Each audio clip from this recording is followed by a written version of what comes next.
The race season is somewhere between one-half and two-thirds over for racers, depending on their age and level of development.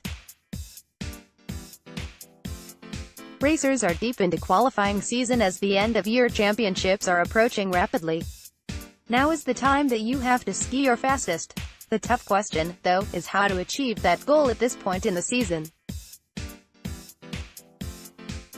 Especially for young racers who are still developing, it is essential for you to continue your on-snow technical and tactical development, working on everything from stance to hand position to separation to line, the list goes on.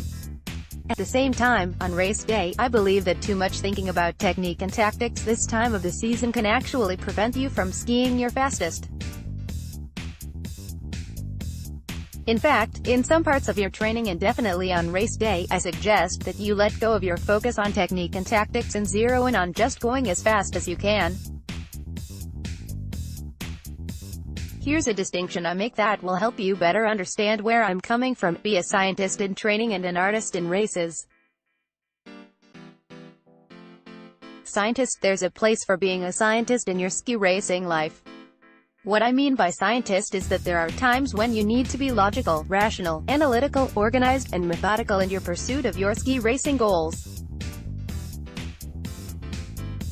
You need to focus on every detail where you make sure that every T is crossed and every I is dotted. As a scientist, this attention to detail helps you get the most out of your training efforts and make the most technical and tactical gains in your skiing. Being a scientist also enables you to feel more prepared, confident, comfortable, and in control as you head into races. Being the scientist is usually best when you are training as well as planning, organizing, and preparing for a race.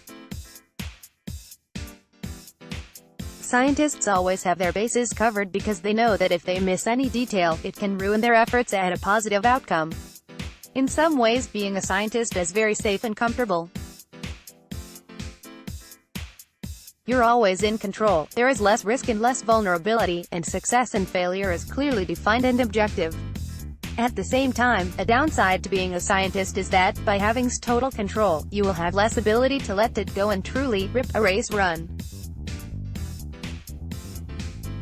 Additionally, scientists are less likely to take risks. I have a feeling I'm going to get some blowback from the scientists who read this post, and, as a result, and as I noted in my last article, risk it for the biscuit, there are going to be usually fewer rewards.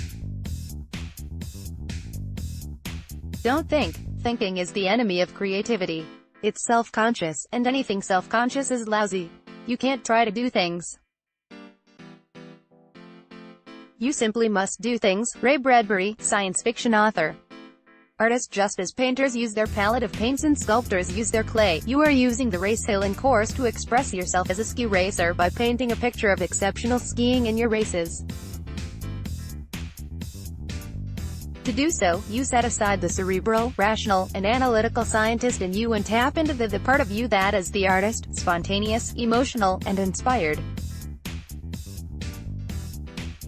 Painters don't think about and decide where to place every paint stroke, and dancers don't think about every step they take. Instead, artists see a vision in their mind's eye and express that vision in their particular medium. For ski racers, rather than thinking your way down a course as this scientist in you might, which pretty much guarantees a slow run, as an artist, you give up conscious control of your skiing. In doing so, you trust your unconscious and deeply ingrained capabilities that allow your mind and body to do what you've trained them to do. You should start by incorporating your being an artist into your training. Just like with technique and tactics, you don't want to introduce something new and untried on race day. You begin to get in touch with your artistic side in training by, instead of focusing on technique and tactics all of the time, you devote 2 training runs a day to just going as fast as you can. Ideally, these 2 artistic runs should be your first 2 of the day to simulate what you must do on race day. You turn your scientific mind off and allow your spirit and emotions to drive you to fast skiing. When you arrive at a race, that is the time to set aside your being a scientist and shift to being an artist. The emphasis as an artist on race day is to connect your unconscious mind with your physical experience of skiing. You ski in your body, not your mind, and generate emotional feelings, e.g., excitement, pride, inspiration, that will propel you down the hill as fast as you can. Skiing as an artist can be pretty uncomfortable the first few times you try tapping into that side of your ski racing. It may not feel quite right because it is new and different. Also, when you give up the conscious control that the scientist brings to your skiing, you make yourself vulnerable because you are taking a risk. Yet, in that willingness to let go of that control, you give yourself the opportunity to free yourself from doubt, worry, and fear and open yourself up to throwing yourself down the course with confidence, courage, and reckless abandon.